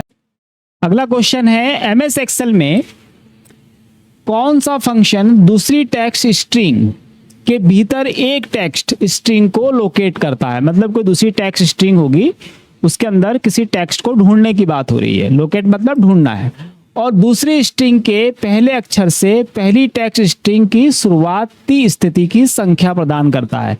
कुल मिला के हमसे प्रश्न ये पूछना चाह रहा है कि कोई उसमें टैग स्ट्रिंग होगी, उसके अंदर आपको किसी स्ट्रिंग को लोकेट करना है, किसको, टेक्स्ट को, है ना, और दूसरी स्ट्रिंग के पहले अक्षर से पहली टैग स्ट्रिंग की शुरुआत की स्थिति की संख्या प्रदान करनी है। कुल मिला के हमको बात किसकी हो रही है, ढूंढने की ही बात हो रही है, सर्च करने की बात हो रही है। तो अगर हम बात करें यहाँ पे हमारे पास में फाइंड, स्ट्रेन, लेन और पीओस चर, अच्छा ये चर दे रहा है, यहाँ पे लेन है। हाँ देखिए इसको बताता हूँ मैं आपको, ठीक है। हमको पहली चीज क्या बोल रहा है कि एक फंक्शन पूछ रहा है ना, फंक्शन पूछ रहा है। अगर यहाँ पे हम फंक्शन की बात करें तो देखो हमारे पास फाइंड फंक्शन होता है, लेन फंक्शन होता है, ऐसा फंक्शन हमारे पास में नहीं होता, ऐसा नहीं होता, है ना। लेन वाला होता है, यहाँ पे हालांकि 4 दे रहा है, जब आस्की कैरेक्टर ढूंढने के लिए करते हैं, पर पीओएस ऐसा कुछ यूज नहीं होता है। तो ये दोनों हमारे पास फंक्शन है ही नहीं, हमारे पास 2 फंक्शन बचे यहाँ पर, एक फाइंड और एक लेन। तो अब बात हमारी क्या हो रही है, टेक्स्ट दूसरे टेक्स्ट को ढूंढने वाली बात हो रही है, तो ये क्या करेगा हमारा फाइंड, प्रश्न का राइट आंसर तो फाइंड हो गया, ढूंढ के निकाल लेगा। लेन वाला जो क्या है, ये फंक्शन क्या करता है कि हमारे टेक्स्ट स्ट्रिंग में, है ना, मान लो कोई लेटर दिया, मान लो ये उसने लग दिया और इसके लिए पूछा इसका लेन अगर इसमें लगाएंगे हम फार्मूला तो इसका आउटपुट क्या आने वाला है, तो इसकी लेंथ नापता है वो। जैसे इसमें 1 2 3 4 5 है ना, 5 कैरेक्टर है, तो लेंथ नाप के हमको बताता है कौन सा, लेन वाला।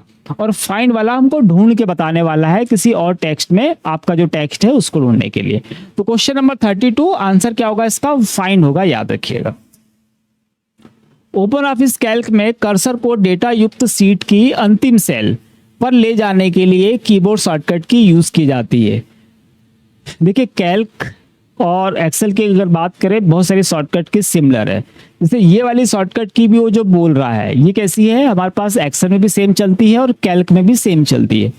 तो हम यूज करेंगे यहाँ पे किसको, कंट्रोल प्लस एंड की को। हमको क्या बोल रहा है, अंतिम सेल जिसके अंदर क्या लिखा हुआ आपका डेटा है, जिसमें डेटा रखा हुआ है, वो अंतिम सेल पे आपको जाना है। तो हम क्या यूज करते हैं, कंट्रोल प्लस एंड। आप भी ऐसा कर सकते हो, कहीं दूर चले जाओ एक्सेल में और वहां को टाइप करके वापस होम पे आ जाओ। होम पे आने के लिए क्या करेंगे, कंट्रोल प्लस होम प्रेस करना, तो पहली सेल में आ गए। उसके बाद में कंट्रोल एंड प्रेस करोगे तो सीधे वहां जाएगा जहां लास्ट वाला आपका डेटा टाइप किया हुआ है। ठीक है, तो याद रखिएगा कंट्रोल प्लस एंड को। अगला है, जब डेटा को खालिस्तान में सेव किया जाता है तो कंप्यूटर बंद होने पर भी मौजूद रहता है। तो हमारे पास सेकेंडरी स्टोरेज होती है बेसिकली, जिसके अंदर डेटा कंप्यूटर बंद होने के बाद भी सेव रहता है। अदरवाइज प्राइमरी मेमोरी की अगर हम बात करें, रोम में हम कुछ सेव कर सकते नहीं और रैम में लाइट जाने के बाद डाटा सेव रहता नहीं है। तो हमारे पास बस्ती कौन सी है, सेकेंडरी स्टोरेज ही बस्ती है। तो जब डेटा को हम कहाँ यूज करते हैं, सेकेंडरी स्टोरेज डिवाइस में हम लोग रखते हैं, तो लाइट जाने के बाद भी डेटा सेव रहता है। रैम में हम लोग नहीं रख सकते, बेसिकली वोलेटाइल होती है, लाइट जाएगी डाटा चला जाएगा। मदरबोर्ड में कुछ सेव करने के लिए है नहीं। और प्राइमरी स्टोरेज डिवाइस में हमारे रैम है और रोम है, तो रोम में हम लोग डाटा सेव नहीं कर सकते, एक बार डल गया वही उसमें रीड कर सकते हैं। और रैम में हम डेटा डाल तो सकते हैं पर उसमें सेव नहीं रहता, लाइट जाएगी वैसे डाटा नष्ट हो जाएगा, क्यों, वोलेटाइल है। कंप्यूटर की विभिन्न संक्रियाओं के लिए निम्न में से कौन सी संख्या प्रणाली आधार प्रदान करती है। तो कंप्यूटर में हम बहुत सारी क्रियाएं करते हैं, तो जो नंबर सिस्टम के लिए हम सबसे ज्यादा जो प्रणाली यूज करते हैं, या कंप्यूटर को कौन सी प्रणाली यूज में आती है, या सीधे सीधे बात करें कंप्यूटर को कौन सी भाषा समझ में आती है, तो कंप्यूटर को सिर्फ मशीनी भाषा समझ में आती है। और वो कोड कौन से होते हैं हमारे पास में, वो होते हैं बाइनरी कोड। कौन से कोड है, बाइनरी कोड होते हैं, जो कंप्यूटर की संख्या प्रणाली, नंबर सिस्टम का क्या होती है, आधार होती है। कंप्यूटर को यही समझ में आता है। अगर हम बात करें डेसिमल संख्या, तो डेसिमल संख्या हमारे लिए होती है, हम लोग डेसिमल समझ जाते हैं। ऑक्टेल संख्या और हेक्साडेसिमल की बात करें, तो ऑक्टेल और हेक्साडेसिमल संख्या जो हम लोग यूज करते हैं, ये क्या करती है जैसे हम शॉर्ट हैंड यूज करते हैं ना, कि बड़ी बड़ी बातों को छोटे से में लिख देना शॉर्ट हैंड में, वैसे ही बड़ी बड़ी संख्याओं को छोटे फॉर्म में लिखने के लिए हम हेक्साडेसिमल और ऑक्टेल का यूज करते हैं, है ना। और हमारे समझ में कौन सा आता है, डेसिमल आता है, जो हमको एक्चुअल फॉर्म पता है। और बाइनरी सिर्फ कंप्यूटर को समझ में आता है। नीचे चित्र में दिखाए गए कमांड का समूह एमएस वर्ड में किस टैब के अंतर्गत आता है। हमारे पास दे रहा है एनवलप और लेबल्स, है ना। कौन सा टूल बॉक्स है हमारे पास, क्रिएट है। क्रिएट में लेबल और एनवलप हमारे पास में आता है। अभी थोड़ी देर पहले हम लोगों ने देखा था मेल मर्ज। मेल मर्ज का जो सबसे पहला टूल बॉक्स हमको मिलता है, वो मिलता है हमको क्रिएट, और उसके बाद फिर स्टार्ट मेल मर्ज हमको मिल जाता है। क्रिएट में हम एनवलप मतलब लिफाफे और लेबल्स मतलब लिफाफे के ऊपर जो हम पर्ची लगाते हैं, वो उसको डिजाइन करने के टूल्स मिल जाते हैं। तो कहाँ मिलेगा आपको, ये मेलिंग्स टैब में मिलेगा, याद रखिएगा। व्यू टैब में हमारे पास सारे जो हमारे पास लेआउट होता है एक्सेल का या वर्ड का, उसके व्यूज संबंधित है। लेआउट में उसकी जो हमारा पेज मार्जिन वगैरह रहते हैं, पेज सेटअप वगैरह था, वो यहाँ मिलेगा। डिजाइन में हमारे पास में डिजाइन करना, थीम वगैरह के जो ऑप्शन है वो हमको यहाँ मिल जाते हैं, तो याद रखना। हाँ, एक चीज और बता दूं, एमएस वर्ड 2019 में डिजाइन में हमारे पास में जो पहले पेज लेआउट पे हमारे पास वाटरमार्क पेज बैकग्राउंड था, वो आजकल डिजाइन में रहता है 2019 में, याद रखना। 2007 में कहाँ पे होगा, पेज लेआउट में।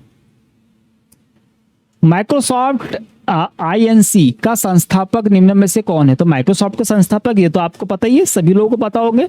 माइक्रोसॉफ्ट के संस्थापक हमारे पास में बिल गेट्स है, बिल गेट्स, ठीक है। स्टीव जॉब किसके है, तो ये एप्पल के है ना। स्टीव जॉब एप्पल के, और ये दोनों हमारे पास कहीं नहीं है। तो याद रखेंगे बिल गेट्स जो हमारे पास में है ये कौन है, तो ये माइक्रोसॉफ्ट के संस्थापक है ना। एक पॉल एलन और बिल गेट्स दोनों ने मिलकर स्थापना करी थी माइक्रोसॉफ्ट की, ये भी याद रखिएगा। कंप्यूटर मेमोरी के संदर्भ में संक्षिप्त नाम टीबी का full form, TB terabyte, terabyte है ना। अगर पीबी आता तो पेटाबाइट है ना, वाई भी आएगा तो योटाबाइट है ना, जेड भी आएगा तो जोटाबाइट। ठीक है, और क्या बचा, इसके पहले हमारे पास जीबी है गीगाबाइट, एमबी को मेगाबाइट और केबी किलोबाइट। अगला क्वेश्चन हमारे पास में निम्नलिखित में से कौन सा एक एक्सेस सिस्टम बायोमेट्रिक सिस्टम के रूप में उपयोग नहीं किया जाता। नहीं, प्रश्न ध्यान से पढ़ना भी हमेशा जब भी है ना, नहीं किया जाता। इसके लिए एक्सेस सिस्टम की बात कर रहा है, वो भी बायोमेट्रिक्स में। तो बायोमेट्रिक के लिए हम लोग बेसिकली यूज कौन कौन सी चीजें करते हैं, तो हम लोग हाथों की लकीरें यूज करते हैं, आंखों का रेटिना हम लोग यूज करते हैं, आइरिस जिसको हम बोलते हैं, और बहुत बार हम लोग जैसे आजकल हम यूज करते हैं तो फेस रिकॉग्नाइज भी हम लोग यूज कर लेते हैं। ठीक है, तो अगर हम बात करें यहाँ पे पहले हमको बोल रहा है आइरिस, तो हाँ आइरिस का हम लोग करते हैं। वन टाइम पासवर्ड, तो वन टाइम पासवर्ड का यूज बायोमेट्रिक के रूप में हम नहीं करते, एक्सेस के लिए हम जरूर कर सकते हैं पर बायोमेट्रिक नहीं है। फेस रिकॉग्नाइज, फेशियल रिकॉग्नाइज, तो ये हाँ आजकल हम लोग करते हैं, मोबाइल वगैरह में आपको मिलता है। और हमारे पास है रेटिनल स्कैनर, तो रेटिना स्कैन हम लोग करते हैं, बेसिकली इसी की बात कर रहा है, तो रेटिना स्कैन हम लोग करते हैं। ये कैसा है, ये भी सही है। गलत कौन सा हमारे पास में, वन टाइम पासवर्ड है, इसको याद रखना, बायोमेट्रिक में नहीं आता है। खालिस्तान डिजिटल जानकारी को उसके पूरे जीवन चक्र के दौरान अनाधिकृत एक्सेस, क्षति, चोरी, सुरक्षा रखने की प्रक्रिया, मतलब आपका जो डेटा होगा उसकी डिजिटल जानकारी जो है ना, उसको पूरे जीवन चक्र में है ना किसी अधिकृत व्यक्ति से बचाना है, उसको डैमेज होने से बचाना है, चोरी होने से बचाना है और सुरक्षित रखना है। तो ये जो प्रोसेस होगी ये किसके अंतर्गत आती है। हमको बोल रहा है डेटा डिजिटाइजेशन, तो ये हार्ड कॉपी को सॉफ्ट कॉपी में बदलना ये कहलाता है। हमारे प्रश्न का आंसर ये नहीं है ना। ठीक है, डेटा सेल्फ भी नहीं होगा, डेटा सिक्योरिटी, डेटा डेफिनेशन है ना, तो डेटा को परिभाषित भी नहीं करने वाला है, क्या होगा, डेटा सिक्योरिटी। डेटा सिक्योरिटी के अंदर ये सारी चीजें हमारी आती है, इसको याद रखिएगा। अगला क्वेश्चन है EID का पूर्ण रूप क्या है। EID, आईडी आपने सुना होगा पहले, आईडी पुरानी जो हार्ड डिस्क हमारे पास में होती है वो आईडी हार्ड डिस्क होती है ना, उसको कंप्यूटर से कनेक्ट करने के लिए आईडी केबल का हम लोग यूज करते हैं। तो बेसिकली यहाँ पर ई लगा हुआ है, मतलब ये जो आईडी हमारे पास में है ना पुरानी वाली, इसका ये इनहेंस्ड वर्जन है। आईडी का कैसा है, ये इनहेंस्ड वर्जन।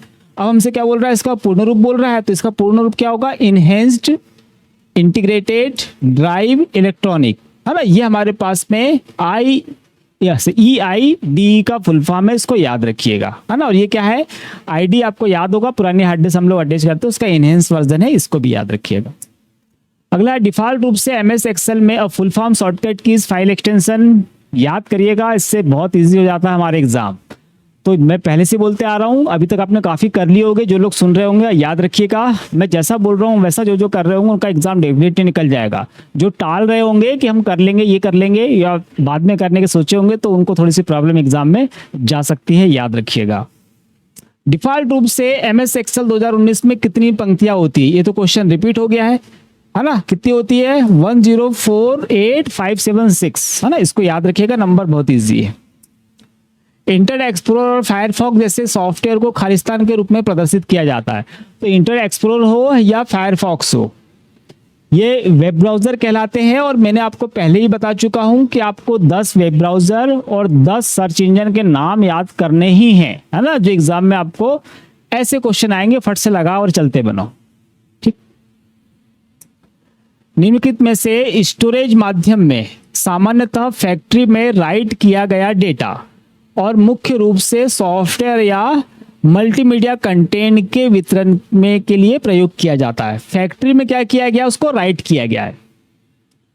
तो हमारे पास बहुत सारा डेटा होता है जो पहले से राइट होके आता है, पहले से बन के आता है, हम लोग उसको सिर्फ पढ़ते हैं या यूज करते हैं। हमारे पास यहाँ पर ऑप्शन है, तो सारे ऑप्शन को समझ लीजिए आप। हमारे पास में flash memory card, flash memory card या फिर फ्लैश वर्ड यूज किया तो याद रखना फ्लैश वर्ड हम इसलिए यूज करते हैं क्योंकि इसमें कोई भी मूवेबल भाग नहीं होता, कोई भाग घूमता नहीं है। इसलिए बात किसकी हो रही है, मेमोरी कार्ड की। तो जब भी आप मेमोरी कार्ड अगर खरीद के आपने लाए होंगे तो हमेशा कैसा होता है, वो खाली होता है, ब्लैंक, उसमें कंपनी द्वारा कुछ भी डाटा नहीं डाला जाता। तो ये कैसा हो गया, गलत हो गया। फिर हमारे पास है सीडी रोम्स। सीडी रोम की अगर बात करें, यहाँ पे क्या बोल रहा है, रोम्स बोल रहा है। रोम हमको पता ही है क्या होता है, रीड ओनली मेमोरी, मतलब कि ये जो सीडी रोम्स होंगे इसके अंदर पहले से डेटा है जो कंपनी द्वारा डाला गया है। आप क्या कर सकते हैं, उसको सिर्फ पढ़ सकते हैं। जैसे बाजार से आपने कोई सीडी खरीद के लेके आए हैं, उसके अंदर कोई सॉफ्टवेयर होगा, है ना, या उसके अंदर कोई गेम होगा, या फिर आपने कोई सॉन्ग की सीडी लेके आए हो या किसी मूवी की सीडी लेकर आए हो, ये सारी की सारी क्या होती है, रीड ओनली होती है। तो ये हमारे प्रश्न का राइट आंसर भी है ना, जिसके अंदर पहले से डाटा कहाँ से, मैन्युफैक्चरर या निर्माता के द्वारा डालकर दिया गया, हमने परचेस करके लेके आया उस सीडी को। नहीं कि सीडी हमारे पास होती है, इसे रोम होती है, फिर क्या हमारे पास में होती है, आर होती है जिसको हम ब्लैंक बोलते हैं, और फिर हमारे पास आर ई होती है या हम उसको बोलते हैं डब्ल्यू आर, है ना, मतलब रीराइटेबल जो हमारे पास में होती है। तो रीराइटेबल, रीड ओनली और रोम, तीन तरह के फॉर्म हमारे पास में आते हैं। इसके अंदर पहले से डाटा है, हम पढ़ सकते हैं, ये ब्लैंक वाली आती है, और इसमें रीराइट मतलब कितने बार डाटा हटा के फिर से हम डाल सकते हैं। तो सीडी, डीवीडी और ब्लूरे डिस्क, तीनों के लिए तीन ही फॉर्म आते हैं, याद रखिएगा। हार्ड डिस्क ड्राइव, तो हार्ड डिस्क ड्राइव हमारा ब्लैंक आती है, हम बोलते हैं कि फॉर्मेट करना है। मैं इसको भी बोलता हूँ कि आप पहले फॉर्मेट करो फिर डाटा डालो, इसको भी पहले फॉर्मेट करो फिर डाटा डालो, है ना। तो ये खाली ही आती है, इसमें कुछ नहीं होता। फ्लॉपी डिस्क ये भी खाली ही होती है, लाके फॉर्मेट करो फिर आपके हिसाब से आप डाटा उसमें डाल सकते हैं। तो हमारे पास सीडी रोम ही है जो हमारे प्रश्न का राइट आंसर है, इसको याद रखिएगा। खालिस्तान उपयोगकर्ता और कंप्यूटर हार्डवेयर के बीच एक इंटरफेस प्रदान करता है। मोस्ट कॉमन क्वेश्चन और बड़ा अच्छा है, इसको याद रखना भी आसान है। कंप्यूटर के हार्डवेयर पार्ट होते हैं, हार्ड डिस्क है, मदरबोर्ड है, रैम है, प्रोसेसर है, सारी कीबोर्ड, माउस, प्रिंटर, इंटर सब कुछ हमारे पास में। वो नहीं चलेंगे, क्यों? क्योंकि उसके अंदर सोल ऑफ कंप्यूटर नहीं, कंप्यूटर की आत्मा चाहिए हमको। तो कंप्यूटर की आत्मा हम किसे कहते हैं? ऑपरेटिंग सिस्टम को।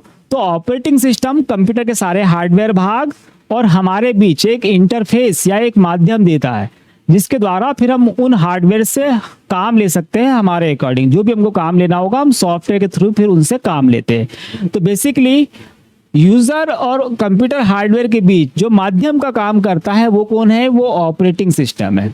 यहाँ पे एप्लीकेशन सॉफ्टवेयर बोल रहा है। एप्लीकेशन सॉफ्टवेयर ऐसे सॉफ्टवेयर होते हैं जो हमारे वास्तविक कार्य करने के लिए प्रयोग किया। जैसे ऑपरेटिंग सिस्टम हमने डाल लिया, क्या होगा? कुछ नहीं। अब हम उसमें एमएस वर्ड डालेंगे तब काम होगा ना। तो एमएस वर्ड क्या हमारे पास में? एप्लीकेशन सॉफ्टवेयर है। ड्राइवर्स, हम कोई कंप्यूटर में कोई डिवाइस कनेक्ट कर रहे हैं, प्रिंटर हो गया है, अदर डिवाइसेस, स्कैनर वगैरह हमने यूज करे हैं, तो उसको चलाने के लिए उसका ड्राइवर की आवश्यकता होगी, तो ड्राइवर होगी। कंपाइलर क्या करते थे? ट्रांसलेटर है ना, कि हमने हाई लेवल लैंग्वेज में कोई डाटा तैयार किया है, कोडिंग तैयार करी है, उसको मशीनी भाषा में अगर हमको बदलना है तो वो कंपाइलर की आवश्यकता होगी। ठीक है, तो याद रखिएगा। हाँ, एक क्वेश्चन मैं आपको और बता दूं, ऑपरेटिंग सिस्टम, डिवाइस ड्राइवर और कंपाइलर ये सिस्टम सॉफ्टवेयर के एग्जांपल है। और एप्लीकेशन सॉफ्टवेयर में वर्ड, एक्सेल, पावर पॉइंट, हम जितने भी सॉफ्टवेयर यूज करते हैं सारे के सारे क्या है? Application software. MS Word 2019 step by step mail merge wizard feature, ये तो क्वेश्चन रिपीट हो गया है ऐसा लग रहा है मेरे को, क्योंकि step by step mail merge जो विजार्ड है ना, कहाँ से स्टार्ट होता है? हमने देखा है कहाँ पर? स्टार्ट मेल मर्ज, है ना। सेलेक्ट रिसिप्ट में हमको जिन जिन लोगों को मेल भेजना है उनकी लिस्ट मिलती है, हम नई बना सकते हैं, एडिट कर सकते हैं। यहाँ पे हमको ऑप्शन मिलते हैं, यहाँ पे एडिट कर सकते हैं। और ये मेल मर्ज विजार्ड ऐसा नहीं, क्या आएगा? Start mail merge. कौन सा इनपुट डिवाइस मुख्य रूप से मुद्रित मतलब प्रिंट दस्तावेज या चित्रों को डिजिटल फॉर्मेट में बदलने के लिए उपयोग किया जाता है? तो हार्ड कॉपी को सॉफ्ट कॉपी में बदलने के लिए कौन से हार्डवेयर का हम लोग यूज करते हैं? कौन से इनपुट डिवाइस का यूज करते हैं? तो इनपुट डिवाइस बोला तो सबसे पहले यहाँ पे इनपुट अलग कर दो और फिर आंसर निकाल लो।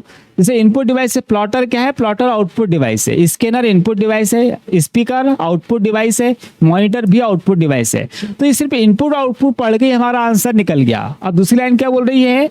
हार्ड कॉपी को मतलब दस्तावेज को डिजिटल फॉर्म में बदलना है, तो बिल्कुल वो स्कैनर बदलता है, तो वैसे भी राइट आंसर हो गया। और ये PYQ है, ये एग्जाम में पूछा गया है ना। ऐसे क्वेश्चन, इजी क्वेश्चन एग्जाम में रहते ही है ना। हार्ड तो रहते ही है लेकिन इजी भी रहते हैं। 1 MB निम्न में से किसके बराबर होता है? 1 MB डाटा फिर से हम डाटा पे आ गए, तो हम लोग केबी तक के तो देख चुके हैं, है ना। 1024 क्या हो जाएंगे आपके पास में, बाइट हो जाएंगे। तो क्या बन जाएगा आपका 1 किलो बाइट, ठीक है। और जब आपके पास में 1024 क्या हो जाएगा, किलो बाइट हो जाएगा, तब क्या बनेगा आपका 1 MB बन जाएगा, है ना। और जब 1024 MB अगर आपका हो गया तो क्या बन जाएगा 1 GB हो जाएगा, है ना। 1024 जब आपके पास में GB हो जाएगा तो क्या बनेगा आपके पास 1 TB मतलब टेराबाइट। और 1024 जब TB हो जाएगा तो 1 पेटाबाइट बनता है, वो हमको इजी है, कोई दिक्कत नहीं है ना। तो क्या है हमारे पास है 1 MB ड्राइव से क्या होगा 1024 KB, 1024 KB किलोबाइट, ठीक है, याद रखिएगा। एक रास्टर ग्राफिक्स इमेज मुख्य रूप से किन बुनियादी तत्वों से बनी होती है। देखिए इमेज की अगर हम बात करेंगे, कोई भी इमेज मोस्टली अगर हम बात करें तो किससे बनती है, डॉट्स से बनती है, या हम बोलते हैं उनको पिक्सल्स, है ना, इतना याद रखेंगे। इसके बाद हमसे रास्टर बोल रहा है, रास्टर जो इमेज होती है लो क्वालिटी की होती है, और जो वेक्टर इमेज होती है ये हाई क्वालिटी की होती है, ठीक। तो हमसे बोल रहा है raster graphics image is permanently component of which of the following basic element। प्रश्न है हमारे पास में, ऑप्शन है mathematical path, geometrical shape, individual pixel arranged in a grid, continuous vector line only, और टेक्स्ट बेस्ड कलर डिस्क्रिप्शन। तो हमारे पास text based colour description नहीं होगा। कंटिन्यू वेक्टर इमेज लाइन, तो वेक्टर इमेज लाइन नहीं होगी, पर रास्टर है, ये किसका यूज करती है, डॉट्स का यूज करती है, पिक्सल्स का यूज करती है ना। और लाइन का यूज कौन करता है, वेक्टर यूज करता है। तो हमारे पास में इंडिविजुअल पिक्सल्स अरेंज होते हैं कैसे, एक ग्रिड में या एक शेप में, छोटे छोटे बिंदु जो है एक शेप या आकृति का रूप लेते हैं, और तब निर्माण होता है किसका, रास्टर ग्राफिक्स का। और अगर आपसे पूछता कि वेक्टर ग्राफिक्स में क्या यूज किया जाता है, तो वेक्टर ग्राफिक्स में क्या करते हैं, लाइन खींचते हैं, है ना, लाइन खींच के और फिर तैयार किया जाता है ना। तो वो ज्यादा अच्छी क्वालिटी के बनते हैं, और इसमें कैसे बिंदु डॉट से हम तैयार करते हैं। तो याद रखना रास्टर और वेक्टर को। प्रिंटर क्या है, प्रिंटर के बारे में तो हम जितना बताए, प्रिंटर की पूरी यूनिटी है हमारे पास में। ऑप्शन देख लेते हैं, हमको बोल रहा है आंतरिक इनपुट डिवाइस है। देखिए इंटरनल आउट, क्या बोल रहा है वो, आंतरिक output device, internal output device. Internal output device तो होती ही नहीं है, कोई भी नहीं होती है, तो ये सीधे सीधे गलत हो गया। प्रिंटर कहाँ से होगा फिर। हमको बोल रहा है बाह्य आउटपुट डिवाइस, तो हाँ एक्सटर्नल आउटपुट डिवाइसेस हमारे पास में होती है। अब हमको बोल रहा है, ये दो कंडीशन दे दी उसने, तो पहली तो मैंने बता दी गलत है, दूसरी सही है। अब हमको ए और बी दोनों कैसे है, हमसे क्या बोल रहा है, क्या है प्रिंटर, दोनों गलत है। ओनली ए ओनली बी, और ना तो ए और ना ही बी। तो हमारे पास में केवल बी सही है, ओनली बी, है ना। प्रिंटर क्या है, तो एक एक्सटर्नल आउटपुट डिवाइस है, एक बाह्य आउटपुट डिवाइस है, और इसका यूज हम करते हैं प्रिंट करने के लिए, हार्ड कॉपी के रूप में आउटपुट को प्राप्त करने के लिए हम लोग इसका यूज करते हैं, ये हमको पता है, ठीक है। तो इसको याद रखिएगा। चलिए, तो इसी के साथ ये PYQ हमारे पास में अच्छे क्वेश्चन, हार्ड भी, मीडियम भी, लो भी अच्छे क्वेश्चन है। मेरे को बहुत ज़्यादा, अगर मैं आपको बताऊं तो क्वेश्चंस बहुत ज़्यादा हार्ड नहीं आते, हमने उस प्रश्नों को समझा कैसे है उस पर निर्भर करता है। तो आप पहले इजी मेथड से सीखिए, फिर हार्ड, और फिर जाइए बिल्कुल हार्ड क्वेश्चंस पे। तो ऐसे क्वेश्चन हमारे एग्जाम में आते हैं, बहुत ज़्यादा मैं बोलूँ स्ट्रॉन्ग क्वेश्चन है या हार्ड क्वेश्चन है तो नहीं रहते, ठीक है। तो हम लोग आगे भी ऐसे क्वेश्चन सीरीज हम चला के और आपकी तैयारी अच्छे से करा देंगे। आप इन क्वेश्चन को अच्छे तैयार कर लेना। ये जिन जिन टॉपिक के क्वेश्चन है उन टॉपिक को अभी इस बार के एग्जाम में आप पढ़ के जाइएगा। अभी हम और इसके 1-2 वीडियो लाकर और इसको कंप्लीट कर देंगे, सारा का सारा अच्छे क्वेश्चंस तैयार करेंगे। और जितना मैं बोलता हूं उसको आप लिखा करो, वो ना, वो ज्यादा इंपॉर्टेंट है ना कि क्वेश्चन, है ना। क्वेश्चन तो जो है वो जैसा का वैसा है, अगली बार इस रूप में थोड़ी ना आएगा, वो उसका रूप बदल के आएगा। तो मैं जो एक्सप्लेन करता हूँ उसके रूप बदलने के आधार पर उसको एक्सप्लेन करता हूँ, कि अगली बार भी अगर इसी प्रश्नों को घुमा के वो पूछता है तो आप उसका आंसर लगा पाएंगे, ठीक है। तो आज के लिए इतना ही, हम लोग मिलते हैं कल नए वीडियो के साथ, तब तक के लिए जय हिंद।